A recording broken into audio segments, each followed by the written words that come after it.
75 years ago, thousands of Allied soldiers died on the beaches of Normandy, France, during the D-Day invasion. D-Day began the liberation of German-occupied France in World War II. It was the largest invasion launched from the sea in history. French President Emmanuel Macron told American D-Day veterans that France doesn't forget their sacrifice for his country's liberty. John Delano spoke with a local man who survived the battle. There's a blown-up Jeep here. A blown-up Jeep that hit a landmine? Yeah. Now 95 years old, Wilbert Cusano recalls with great clarity his landing in Normandy on Omaha Beach 75 years ago. In combat, I was 20 years old.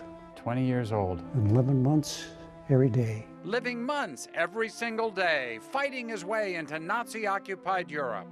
Back then, Sergeant Cusano led a squad of would-be engineers clearing mines and building bridges so American soldiers could advance against the enemy.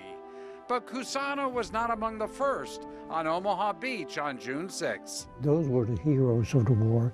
Those fellows went in that day. He came in shortly thereafter under fire from the Germans. They were trying to hit our ships and us coming in. Once on land, Cusano and his team had very specific orders. We had to clear minefields to get our vehicles through and our tanks. Had to open roads and bridges to get them across. The 295th Combat Engineers have their own book, tracking their push across France, Belgium, Holland, and into Germany. But you had to get these bridges built. Yes. Under fire. Under fire for protection from ours. Before American troops could advance. That's right. So you really were in the front line. Yeah, we consider it. But we didn't realize it then. Now I do. You didn't realize the danger you were in? No, we had orders. Whatever we did, there was no questions. Cusano was injured by shrapnel, but refused to leave his comrades. Today, he pulls out a box of medals, like the French Legion of Honor medal he received on the 70th anniversary of D-Day, and other mementos like his dog tags and this. Sergeant, what's this? This is a clipper. A clicker? That we use at night for communications. We did not have things like they have today. We had nothing. A very different war in a very different time.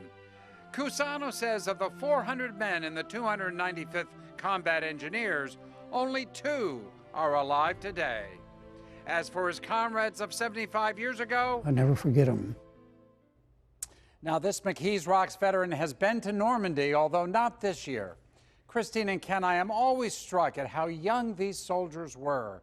18, 19, 20-year-olds. Cusano says the oldest in his squad was 24, and they called him Pops.